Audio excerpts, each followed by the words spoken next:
Bonjour à toutes et à tous. À quoi va ressembler la campagne présidentielle qui s'annonce ? Elle sera forcément singulière avec la crise sanitaire bien sûr et un paysage politique encore très incertain. Alors quel rôle pouvons-nous jouer, nous les journalistes ? Comment est-ce que l'on va couvrir cette campagne ? Essayer de vous intéresser à la politique ? Bref, comment faire de 2022 un véritable rendez-vous démocratique et médiatique ? C'est le thème cette semaine de Dimanche en politique.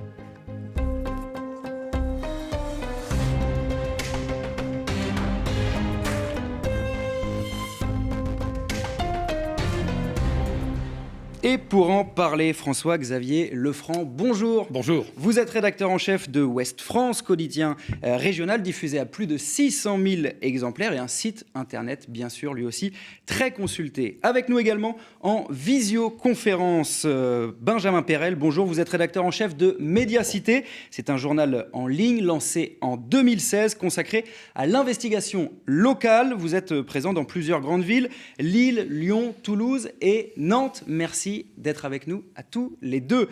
C'est dans 70 jours précisément le premier tour de l'élection présidentielle. Ça y est, est-ce qu'on est passé en mode campagne dans vos rédactions respectives, François-Xavier Lefranc ? Oui, mais en fait, on ne sort jamais vraiment du mode campagne parce que c'est quoi une campagne électorale ? Une campagne électorale, c'est un moment où on parle fortement de tous les sujets qui intéressent chacune d'entre nous dans sa vie quotidienne. On parle du monde du travail, on parle du monde de l'école, on parle de la formation, on parle des hôpitaux, on parle du système de santé. Donc on est en reportage permanent, nous, tout au long de l'année. Et la campagne, c'est un moment où on ne va pas s'écarter de ces sujets-là, parce que c'est ça les sujets importants. Et au contraire, on y va peut-être même encore plus. Toujours plus. Benjamin Perel, même question. Est-ce qu'il y a une petite excitation qui monte dans les rédactions de Médiacité ? Oui, il y a forcément une petite excitation, mais je suis tout à fait d'accord avec François-Xavier. Effectivement, on retrouve des sujets qu'on traite en permanence et surtout au niveau local. La présidentielle, c'est un peu particulier pour nous qui sommes un média d'investigation qui traite quasiment exclusivement de l'actualité des villes, des 4 que vous avez citées. Mais c'est vrai que ce grand moment pour la vie politique française dans la Ve République, ça a un impact sur tout ce qui se passe localement et sur toutes les enquêtes, tous les reportages que l'on fait au quotidien. Est-ce qu'on va avoir plus de policiers dans la rue, plus de places dans les hôpitaux, plus de postes dans les universités ? Tout ça intéresse localement. Et donc, il y a une petite excitation, finalement, chez nous aussi. Voilà, un temps fort médiatique, évidemment. C'est assez loin d'être partagé, cette excitation, par les électeurs. Avec Denis Leroy, on est allé sur le marché de Pontchâteau, en Loire-Atlantique, pour voir si on parlait déjà politique. Regardez.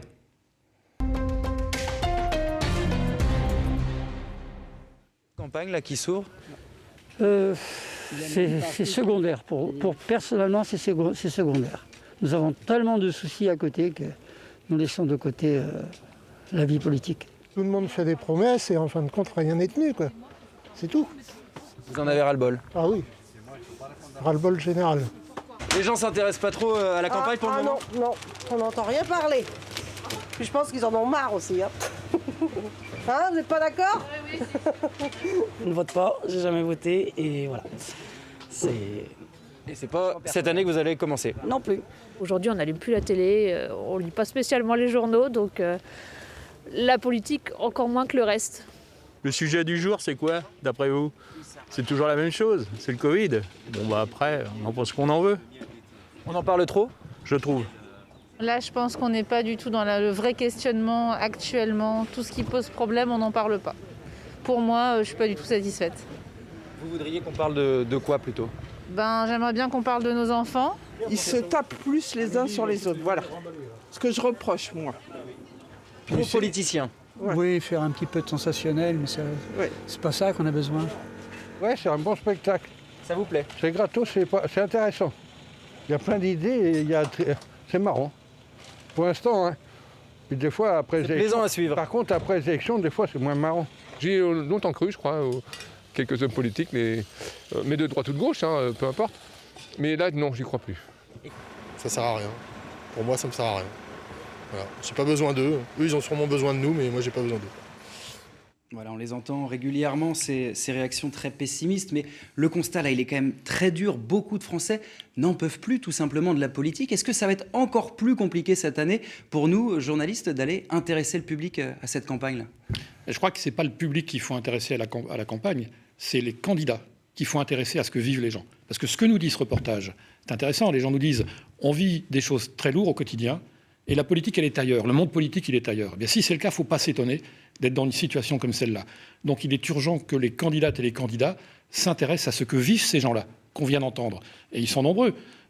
Partout, dans les villes, dans les campagnes, les gens vivent des choses qui sont parfois compliquées. Alors il n'y a pas que des choses compliquées, il y a aussi des choses heureuses. Mais la politique doit s'intéresser à la vraie vie. Et quand elle s'en écarte, il ne faut pas s'étonner que les gens en aient ras-le-bol, parce que c'est ce qui se dit dans ce reportage finalement. Benjamin Perel, même constat, vous le remarquez, vous, sur le terrain, ce décalage entre les attentes des Français et parfois ce qu'ils peuvent lire dans leurs journaux ou entendre à la télévision ou à la radio? Oui, on va dire dans certains journaux et sur certaines chaînes de télévision, parce qu'il y en a, et je pense que Ouest France en est l'exemple, et nous aussi à notre mesure, qui essaient le plus possible de raconter la vie des gens, mais c'est sûr que le discours politique a l'air s'est éloigné de cette vie-là et de ces préoccupations-là. On l'a vu récemment dans différentes études. C'est France Inter, je crois, qui a publié un baromètre qui montrait très bien qu'il y avait un décalage. Vous allez en parler, j'imagine. Ouais, on va y venir justement très précisément sur cette enquête Ipsos Sopra Steria qui a été diffusée cette semaine sur France Inter. Elle est très intéressante. Elle nous montre les préoccupations des Français. Regardez, en tête, le pouvoir d'achat. Ensuite vient la santé, l'environnement, l'immigration, puis la crise sanitaire. À l'inverse, les thèmes retenus par les médias, selon les mêmes personnes interrogées, c'est à peu près les mêmes thèmes, mais pas du tout dans le même ordre. D'abord la crise sanitaire, ensuite l'immigration, puis la délinquance, ça c'est nouveau, l'environnement et en dernier le pouvoir d'achat. On voit qu'il y a une sorte d'inversion des priorités. Est-ce qu'il y a un problème de cadrage médiatique? Il y a un problème de cadrage médiatique. Je pense que notre travail, c'est quoi? C'est d'être d'abord à l'écoute des gens. C'est d'être en échange avec eux, en échange permanent, et de sentir ce qui est important dans leur vie. Je dis leur vie, notre vie quotidienne, parce qu'on n'est pas hors du temps. Les journalistes ne sont pas hors du monde. On vit avec les gens, on fait partie de la société. Qu'est-ce qui est important dans nos vies? La question du pouvoir d'achat, la question de la vie quotidienne, la question de la situation des enfants, la question du grand âge, la question des hôpitaux, c'est ça qui préoccupe les gens. Soyons là-dessus. Et plutôt que de passer du temps à commenter des sondages, à commenter des petites phrases, soyons là-dessus. Si les médias s'écartent de ça, il ne faut pas qu'ils s'étonnent de susciter de la défiance. Et qui est le décrochage qu'on observe en ce moment, parce qu'on entendait dans le reportage ras-le-bol de la politique, il y a aussi évidemment ras-le-bol des médias. Quand on regarde le baromètre Lacroix qui est publié chaque année au mois de janvier, on va voir ensemble un chiffre, 62% seulement des personnes interrogées suivent l'actualité. C'est moins 5 points en un an par rapport à 2021. Ça, c'est quand même un constat d'échec collectif de la part des médias. Non, alors je crois qu'il y a sans doute, à travers ce chiffre, il y a aussi le poids de la pandémie, qui est tellement présente, tellement pesante dans les esprits. Et c'est vrai que beaucoup de gens se disent, on a vraiment envie de parler d'autre chose, on a vraiment envie d'éteindre la télé, la radio, de ne plus lire les journaux qui nous parlent fortement et trop fortement sans doute de ça. Une personne nous le disait d'ailleurs, j'ai tout coupé, j'écoute plus rien. Voilà. Ce qui est important, c'est de regarder le niveau de confiance dans les médias, parce que ce baromètre qui est très intéressant évoque aussi le niveau de la confiance ou de la défiance dans les médias. Eh bien, est-ce que le public a confiance dans les médias? Ça, c'est un sujet, à mon avis, très, très, très fort. Et oui, très en sérieux. effet, ça parle de la crédibilité. En effet, 44% seulement des personnes dans le même sondage disent faire confiance aux journalistes pour produire une information fiable et vérifiée. Une majorité pense que les journalistes ne sont pas indépendants du pouvoir politique. Il y a un vrai problème de confiance. Alors, je crois qu'il est sain que les gens aient un regard critique sur les médias. Nous devons être soumis en permanence au regard critique du public. On a besoin de ça. Maintenant, l'indépendance, ce n'est pas du baratin. L'indépendance, c'est concret. À qui appartient un média, par exemple? Qui est le propriétaire d'un média? Qui est le propriétaire d'Ouest France? Ça, faut être transparent. Ça, faut être transparent. Sinon c'est du vent. Le propriétaire d'Ouest France, c'est une association, loi 1901, but non lucratif. Elle ne touche pas d'argent. Elle ne donne pas d'argent. C'est-à-dire, c'est un propriétaire qui ne reçoit pas d'argent de l'activité d'Ouest France. Donc ça, c'est du très concret. Qui est membre de cette association? Eh bien, tous les jours, on publie dans le journal, dans ce qu'on appelle l'ours, le nom des gens qui sont au conseil d'administration de cette association. Et dans cette association, il n'y a pas de famille majoritaire, il n'y a pas de privé majoritaire. Ce sont des gens finalement d'origine assez différente qui partagent des valeurs humanistes. C'est ça. Donc ça, c'est du très concret. Après, on peut penser ce qu'on veut d'Ouest France, mais nous sommes indépendants. Voilà. L'indépendance, c'est aussi votre marque de fabrique à Médiacité. Benjamin Perel, vous travaillez aussi beaucoup pour ouvrir les portes de votre rédaction, être transparent sur votre manière de travailler. Oui, l'indépendance, pour nous, c'est fondamental. Quand on a créé Médiacité il y a maintenant 5 ans, c'était le principe cardinal. Donc, pas de publicité, pas de subvention, et effectivement, une transparence totale sur qui nous sommes et d'où nous parlons. Donc, on publie nos comptes, on va mettre en ligne, là, par exemple, les déclarations d'intérêt des journalistes, donc pour savoir voilà, qui ils sont, est-ce qu'ils travaillent pour d'autres médias, est-ce qu'ils ont des intérêts dans la politique, le milieu associatif, etc. Bref, essayer de faire le plus de transparence possible pour redonner de la confiance à ceux qui nous lisent. Moi, en lisant le baromètre de la Croix, il y avait quelque chose qui m'interpellait. Donc, effectivement, il y a 33% seulement des personnes interrogées qui considèrent que les médias sont indépendants du monde politique ou économique. Donc ça, on peut les comprendre. Hein. Effectivement, on en parlait. Qui possède les médias, tout ce qu'on entend en ce moment sur la valorisation et les effets, je dirais, de la prise de contrôle, de concentration et de prise de contrôle de certains industriels sur les lignes éditoriales joue un rôle et rompt un petit peu la confiance qu'il peut y avoir dans les médias. Et dans le même baromètre, ce que dit le sondage, c'est qu'ils sont 92 ou à 93% des Français à considérer que l'existence de médias et de journalistes indépendants importe et est essentielle pour le bon fonctionnement de la démocratie. Donc ça aussi, ça doit nous rassurer. Il y a une demande, il y a une volonté, il y a une envie et un besoin d'une information justement qui soit indépendante, fiable, vérifiée et donnée par des gens en qui on peut avoir confiance. Alors sur l'information, très précisément, on est donc à 70 jours là, du premier tour. Est-ce qu'il y a une réflexion, j'imagine, au sein de vos rédactions sur comment concrètement aller intéresser les lecteurs? Est-ce qu'il y a des nouveaux outils que vous mettez en place pour aller aussi chercher les lecteurs et leur donner des plateformes qui peuvent se saisir et être aussi acteurs de cette campagne qui s'ouvre? Alors nous, ce qu'on s'est dit, ce qu'on a réfléchi en début de campagne, on s'est dit comment on va la couvrir cette campagne. On s'est dit on ne va pas aller voir les candidats.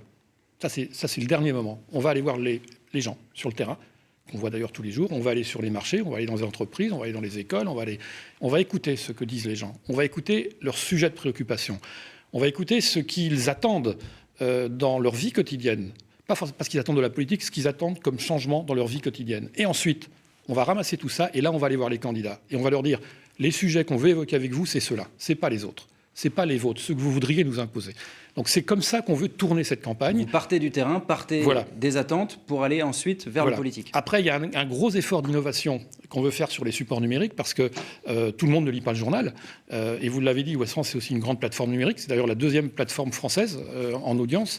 Eh bien, nous devons utiliser de nouveaux formats pour intéresser à la politique des gens qui ne s'y intéressent pas, pour être en échange avec des jeunes, comprendre pourquoi les jeunes qui, au passage, il faut le rappeler, se passionnent pour la politique, mais pourquoi ils ne votent pas. 9 sur 10 n'ont pas voté aux dernières élections, et pourtant ils se passionnent pour la politique, ils attendent des choses très concrètes. Pour essayer de comprendre ça, on veut être là où ils sont, donc sur les différents supports qui sont les leurs. Donc là, il y a un travail d'innovation, de remise en question qui est important, et que nous voulons faire. Mais je crois qu'il faut être au plus près du terrain, comme nos confrères de Médiacité. C'est cette préoccupation qu'on partage, d'être au plus près des gens, au plus près de ce que vivent les gens. Et si les journalistes tiennent ce cap-là, je pense qu'il n'y aura pas de problème. Mais aussi, c'est une question aussi peut-être d'outils. On a beaucoup commenté ces derniers jours l'application Élise, qui n'est pas une application médiatique, mais qui était censée aider à se faire son choix en voyant les différentes propositions des candidats. Est-ce qu'il y a aussi une réflexion sur les outils, sur les plateformes qu'on met en place pour innover et pour essayer de aussi traiter la politique différemment? Oui, on a énormément de... Là, cette année, on va essayer pas mal de choses. Hein. On a on fait des stories, on fait des vidéos, on fait des podcasts, on fait plein de choses comme ça. Mais les outils, à la limite, c'est secondaire, les outils. Ce qui compte, ce qui est important, c'est ce que l'on fait, ce que l'on raconte et quelle information on diffuse et comment est-ce qu'on écoute réellement les gens à qui on veut parler. Parce que moi, je considère qu'on n'est pas en situation de surplomb à parler à des gens qui vivraient des choses particulières. On est avec eux. Et je pense que le travail d'information, ça se fait dans un dialogue entre les journalistes et leur public, un dialogue et une écoute permanente. Et c'est ce contact-là qu'il faut garder. Et que nous essayons vraiment de garder, et on y met beaucoup de moyens, hein, parce que... Et je crois qu'à Médiacité, c'est un petit peu la même démarche. Vous allez sortir, ou vous venez de sortir également une plateforme qui permet d'interroger directement les journalistes de Médiacité, de recréer un lien aussi avec les lecteurs. Oui, quand on a créé Médiacité, je souscris tout à fait à ce que vient de dire François-Xavier Lefranc. Ce qu'on voulait, c'était véritablement co-construire de l'information. Alors le mot peut paraître un peu bizarre, mais c'est rester au plus proche de la réalité, au plus proche du terrain, et faire participer nos lecteurs, nos abonnés, à la construction de l'information. Donc c'est quelque chose qu'on fait dans de grandes enquêtes, où on lance des appels, voilà, quel sujet avez-vous envie qu'on traite sur votre ville ? Puis une fois que les lecteurs ont fait le choix d'un sujet, on les invite à le construire avec nous, précisément quelle est la question, quel est l'endroit où vous voudriez qu'on aille enquêter, etc. Et justement, là, sur l'enquête également, c'est la question que je voulais vous poser. Vous êtes un média d'investigation locale. Est-ce qu'une période de campagne électorale, c'est un moment où on peut continuer à sortir de l'info, à faire de l'enquête, de l'investigation, ou est-ce que c'est une parenthèse où finalement on a du mal à faire émerger aussi ces travaux un peu plus de longue haleine ? Non, pour nous, ça ne fait pas de différence. On continue à faire de l'enquête comme on en fait chaque semaine depuis 5 ans. On ne s'arrête pas pendant la campagne. La vie des gens ne s'arrête pas pendant la campagne présidentielle. Donc nous, on continue à faire de l'enquête sans aucun souci. Parfois, il y a des gens qui hésitent à répondre parce qu'ils ont peur que ça interfère. Moi, ce que je leur répète, c'est que tant pis si ça interfère. Enfin, si le Canard enchaîné n'avait pas sorti, avait arrêté de faire de l'enquête il y a 5 ans et n'avait pas sorti ce qu'il a sorti sur François Fillon, aurait-il fait son travail en retenant ces informations-là? Ça a changé le cours de la campagne, évidemment, mais c'est des informations qui méritaient d'être publiées. Tout à fait. Il y a eu une décision très forte de la part de Ouest France il y a quelques semaines, quelques mois, celle de ne pas commander de sondages, ne pas non plus commenter ceux des autres. Expliquez-nous un petit peu cette décision. Pourquoi avoir décidé de ne pas jouer à la course au sondage ? Parce que précisément, les gens nous attendent sur autre chose. Tous les gens qu'on a entendus dans les reportages, là, ce n'est pas des sondages qu'ils attendent. Ils attendent qu'on parle de leur vie quotidienne. Donc les temps qu'on passe à commenter des sondages, on ne les passe pas à faire ça. Et puis je pense que ce serait prendre les choses à l'envers. Combien de candidats va-t-il avoir de voix ? Ça, c'est le 10 avril. On verra le 10 avril. Mais en attendant, il faut parler des vrais sujets. Il faut débattre. Ça, c'est important de débattre. Il faut écouter les citoyens. Et donc, ça ne donne pas aussi à l'électeur une vision à instant T, comme on dit, du paysage politique ? Alors certains m'ont dit, évidemment, vous voulez casser le thermomètre. Et je leur réponds, le problème, c'est que c'est précisément pas un thermomètre, les sondages. Si les sondages étaient un thermomètre, on en publierait tous les jours, parce que ça nous donnerait une vision très précise des choses. Mais les sondages ne disent absolument pas la vérité. On le sait tous, hein. À chaque fois, les lendemains d'élection, on se dit les sondages se sont trompés. Donc pourquoi est-ce qu'on continue à en faire autant ? Un sondage d'intention de vote, il est fait souvent à partir d'un panel de 1000 personnes sur l'ensemble de la France. Il y a 48 millions d'électrices et d'électeurs. Est-ce que c'est sérieux ? On voit le nombre de sondages, l'explosion. Voilà. 193 sondages en 2002, 563 fois plus en 2017. Il y a vraiment une surconsommation du sondage. Vous imaginez tout l'argent qui est dépensé en plus pour faire les sondages, pour les commenter. Pendant ce temps-là, on ne fait pas de reportage, on ne fait pas d'enquête. Et les reportages et l'enquête que l'on fait à Ouest France ou à Médiacité ou dans d'autres médias, ça coûte de l'argent.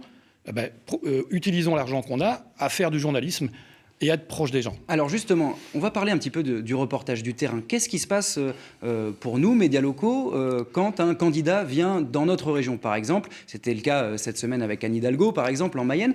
Qu'est-ce qu'on décide à Ouest France, par exemple ? Est-ce qu'on y va ? Comment on en parle ? Alors quand les candidats sont à la rencontre des gens, évidemment, les journalistes sont là pour écouter ce qui se dit, mais c'est pas ça la vraie campagne. La vraie campagne, c'est d'être, je me répète, mais c'est d'être là où vivent les gens.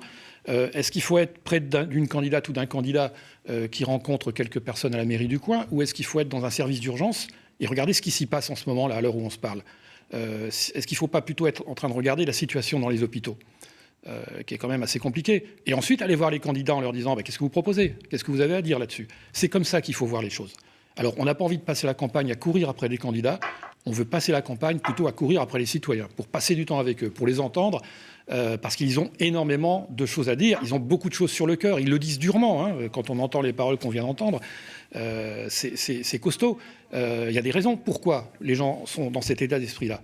Essayons de comprendre. Parce que si on s'écarte de ça, nous, les journalistes, on contribuera, je pense, à tuer et le journalisme et la politique. Alors on le dit aussi à chaque échéance électorale, le poids du numérique, des réseaux sociaux notamment, grandit à chaque fois. Est-ce que c'est une campagne qui vient concurrencer celle des médias traditionnels ? Comment vous gérez ce qui se passe sur les réseaux sociaux ? Alors les réseaux sociaux, je vais vous donner ma vision des réseaux sociaux. Les réseaux sociaux sont d'abord et avant tout d'énormes machines à cash. C'est des machines à fric.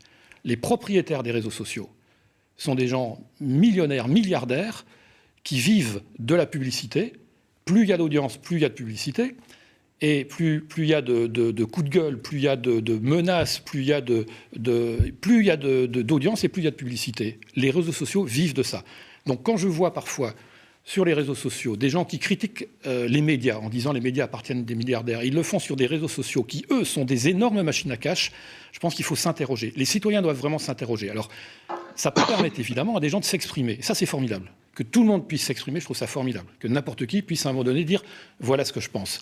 Mais quand les réseaux sociaux diffusent des menaces de mort, je pense que c'est très très inquiétant et que ces machines-là doivent donc être régulées. Voilà. Mais n'oublions jamais que ça sert à faire du fric, parce que c'est quand même ça le fond du truc. Benjamin Perel, sur l'utilisation des réseaux sociaux, quelle est la politique à Médiacité? Est-ce que c'est un support important pour vous? Quel rôle vous avez sur les médias sociaux? Alors, tout à fait d'accord. Les réseaux sociaux, c'est effectivement des machines à faire du fric. Après, c'est aussi des endroits où sont présents les gens et où ils débattent. Pour nous, ce n'est pas le cœur de notre réacteur. On fait souvent de longues enquêtes qui sont parfois à 5-10 minutes de lecture et qui ne se résument pas en 140 signes. Mais il n'empêche que là, pour l'initiative qu'on a montée, donc Véracité 2022, qui consiste à répondre aux questions que nous posent nos lecteurs sur la présidentielle et à vérifier le plus possible les propos et les faits des candidats, on a décidé d'investir Instagram, un réseau social en particulier, basé sur l'image, sur lequel il y a beaucoup de jeunes. Dans l'idée, voilà, il faut qu'on arrive à toucher ce nouveau public, très friand de politique, comme le disait François-Xavier Lefranc, et il faut arriver à lui apporter une information qui soit vérifiée, qui soit crédible. Et donc on va investir ce réseau social pendant cette campagne. C'est un test, on verra ce que ça donne, mais l'idée c'est de sortir un petit peu, nous, de notre univers un peu classique pour aller diffuser l'information plus loin, au plus proche de là où sont les gens et les jeunes. D'autant que c'est ces deux univers qui finalement cohabitent et même se répondent. On a demandé à Olivier Hertscheid, il est chercheur en sciences de l'information et de la communication à l'université de Nantes et de La Roche-sur-Yon. Il va nous expliquer que finalement les médias traditionnels ont toujours un rôle assez prépondérant dans les campagnes électorales. Écoutez. On a souvent tendance à sous-pondérer la part que jouent les médias dans la vie politique. C'est-à-dire on a cette impression, qui est en partie fausse, que l'influence est en train de se déplacer vers les médias sociaux, privant les médias classiques et traditionnels de leur capacité de prescription et de mise à l'agenda. Or, on s'aperçoit qu'en réalité, même s'il y a toujours des contre-exemples, cette mise à l'agenda médiatique, elle fonctionne toujours en chambre d'écho. C'est-à-dire qu'il y a des démarrages parfois accidentels de thématiques, de tendances qui ont lieu sur les réseaux sociaux, mais qui demeureront très faibles tant qu'il n'y aura pas de reprise par les médias. Et à l'inverse, c'est souvent des éléments d'information qui sont lancés dans des médias classiques ou dans des médias d'opinion, qui ensuite vont percoler, vont infuser sur les médias sociaux, et qui là vont prendre effectivement d'autres dimensions. Donc il y a toujours une corrélation entre les deux, et après ma conviction personnelle, aussi en tant que chercheur, c'est que plus que jamais, les médias dits classiques et traditionnels ont un rôle essentiel à jouer, précisément parce que, là aussi, contrairement souvent à des idées reçues, les citoyens, sur des questions précises, sont toujours à la recherche d'arbitrages qui vont être des arbitrages supposément factuels ou objectifs. Après, ça n'empêche pas chacun de s'enfermer dans ses propres croyances, mais les médias continuent de jouer ce rôle un petit peu de boussole par rapport auquel on va choisir d'adopter un positionnement et qui ensuite sera nourri par nos propres relations sur d'autres médias ou d'autres réseaux sociaux. François-Xavier Lefranc, les médias restent une boussole aujourd'hui? Je ne sais pas si c'est une boussole. En tout cas, les médias, c'est un monde qui doit aider à améliorer la vie quotidienne. Je crois sincèrement qu'on a un rôle important pour que les décideurs politiques n'oublient pas la réalité du terrain. Et c'est comme ça qu'il faut voir les choses. Mais les médias doivent faire preuve de beaucoup d'humilité, de beaucoup d'écoute. Je pense que la première qualité d'un journaliste, c'est l'écoute. C'est pas de parler. Là, je parle, mais il faut aussi savoir parfois se taire et savoir écouter. Et ça commence comme ça, le travail de l'information. Écouter. Et je pense que ça, c'est une qualité qui s'est beaucoup perdue, malheureusement, que trop de médias ont oublié et qu'il faut aujourd'hui retrouver. Il faut beaucoup d'humilité. Il faut aller vers les gens, près d'eux, écouter, regarder ce qu'ils vivent, être en échange avec eux. Et à partir de là, prendre de la hauteur, et essayer de comprendre les choses et aborder la politique comme ça. Je crois que si on réussit ça, on va susciter de la confiance. La confiance, ça se mérite, hein. C'est pas un truc qui se décrète. Si les gens n'ont pas confiance, il y a des raisons.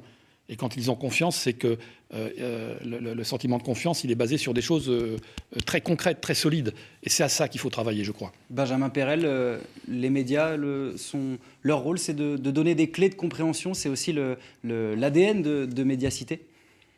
Oui, donner des clés de compréhension et surtout d'aller effectivement voir les gens pour savoir ce qu'ils ont envie de comprendre ou ce qui leur pose problème, qu'est-ce qu'ils ne comprennent pas, et ensuite venir expliquer. Mais pas plaquer, nous, notre vision du monde, nos clés de compréhension, ce qu'on pense qu'il faudrait que les gens comprennent, mais retourner au terrain, au plus près, pour savoir effectivement ce qu'il y a à expliquer. On parle beaucoup du terrain, du lien avec le public. On est dans une année particulière avec une crise sanitaire qui empêche beaucoup de choses. Est-ce que ça va changer la donne aussi dans notre traitement médiatique ? Évidemment, on s'adapte. Les médias se sont eux aussi adaptés. Ce qui est sûr, c'est qu'on n'a jamais été autant lu qu'aujourd'hui. On n'a jamais eu autant d'abonnés qu'aujourd'hui. Et je pense que dans des moments un peu graves, des moments d'actualité un peu graves, les gens se tournent vers les médias en qui ils ont confiance, précisément parce qu'ils ont besoin d'informations sérieuses. Aujourd'hui, les informations tombent de partout, mais tout n'est pas sérieux. Et beaucoup d'informations ne sont pas sérieuses. Donc, les gens se tournent vers des médias en qui ils ont confiance. Et je répète, la confiance, ça se mérite. À nous de la mériter. Voilà. Ce qu'on nous demande aussi, quand on interroge les gens, c'est apaiser un petit peu aussi le débat. C'est un débat qui est très violent quand même, cette année particulièrement. Évidemment, mais pourquoi ? Parce que la phrase choc, ça fait de l'audience. Parce que l'engueulade à la télé, ça fait de l'audience. Dès qu'on nous annonce une émission de télé avec deux candidats... On a vu cette semaine Jean-Luc Mélenchon... Une partie de catch, tout le monde est devant la télé. Et les mêmes gens qui disent la politique, c'est du spectacle, sont les premiers à se mettre devant la télé pour écouter ça. Donc voilà, à nous d'être... Où est-ce qu'on met la ligne rouge dans ces cas-là ? Je crois que la ligne rouge, c'est l'intelligence, simplement. Aborder les sujets avec rigueur, avec une rigueur intellectuelle, avec courage, avec intelligence. Voilà. Et puis en étant au plus près de la vérité des choses, au plus près de la vérité des faits. Si la politique est du spectacle, effectivement, les gens vont continuer à penser ça et vont continuer à ne plus aller voter. Parce que ce qui se passe est quand même assez inquiétant. Quand on voit l'abstention qui gagne élection après élection, oui, ce système politique est malade, et oui, les médias doivent balayer devant leur porte, eux aussi. Et il nous reste 70 jours avant ce premier tour. Vous êtes confiant, en quelques mots, François-Xavier Lefranc, sur la bonne tenue du débat jusqu'au premier tour ? On va voir comment ça se passe. Je suis surtout confiant dans le fait que nous allons, nous, tout faire pour que les débats se fassent sur les vrais sujets. On va se battre pour ça. Et là, j'ai confiance en nous pour ça. Après, des sujets qui intéressent les Français. Merci beaucoup François-Xavier Lefranc d'avoir été avec nous dans Dimanche en politique. Merci également à Benjamin Perel, rédacteur en chef de Médiacité en visioconférence. Tout de suite, c'est le journal régional. Et puis après, Dimanche en politique continue avec Francis Letellier qui reçoit aujourd'hui Valérie Pécresse. Passez une très très bonne journée sur France 3, évidemment.